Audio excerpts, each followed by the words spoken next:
Hi there, I'm Hope with Health to Beauty Nails, and welcome to episode 2 of the Quarantine Hand and Foot Care series. As always, make sure you like, share, and subscribe, and turn on that little notification bell while you're at it, and let's get into the video.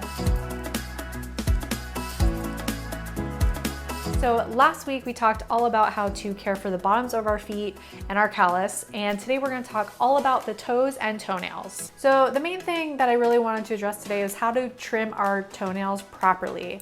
I prefer to use a straight edged clipper like this as opposed to the rounded edge. Let's see if I can do the beauty blogger thing.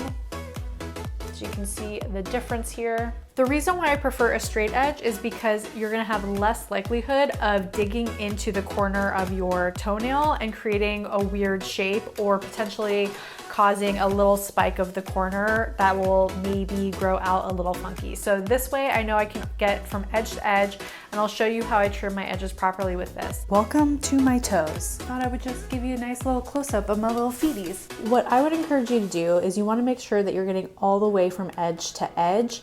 And a good way to do that is to trim them straight across. I know a lot of people talk about that, and we'll talk about how to safely round out our corners. I like to use a straight edged clipper.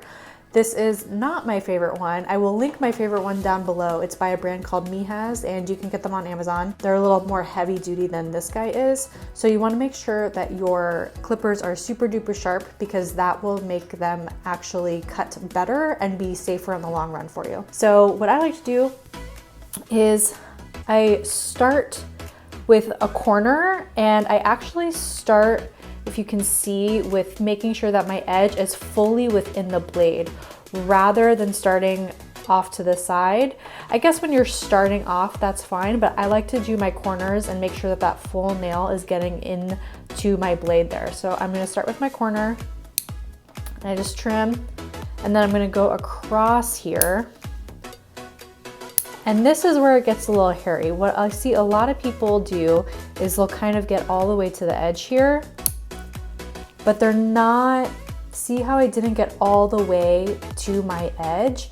And then you're potentially left, if this doesn't come all the way off, let me just trim this with this little spicula here. And if you are cutting this way far back, this is what will potentially cause you challenges when the nail is growing out. So again, what I like to do is take the middle of the blade and get it, make sure I'm getting it all in to that corner, and then I'll trim, and then I know I'm getting all the way to that side there.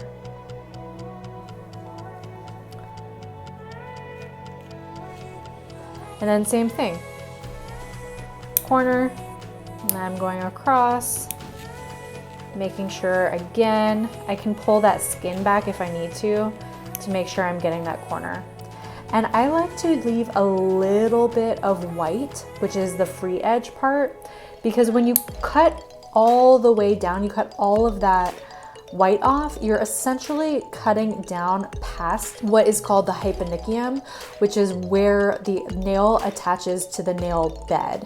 So you don't want to cut past that, because you're essentially creating an open wound and opening yourself to possible infection.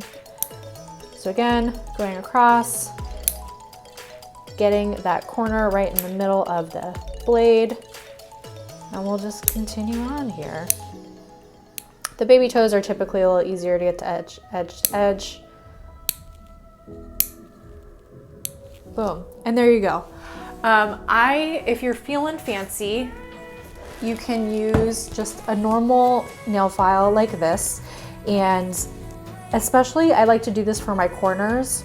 I'll just kind of get in there and gently round them out, and that can really help to keep that little pokey feeling. If you ever get that, my corners tend to get pretty pokey, so I just take my emery board here and I pull back the skin, and see too, this is what I'm talking about. So look, I didn't even get all the way to my edge properly, but I can take this and just gently file it.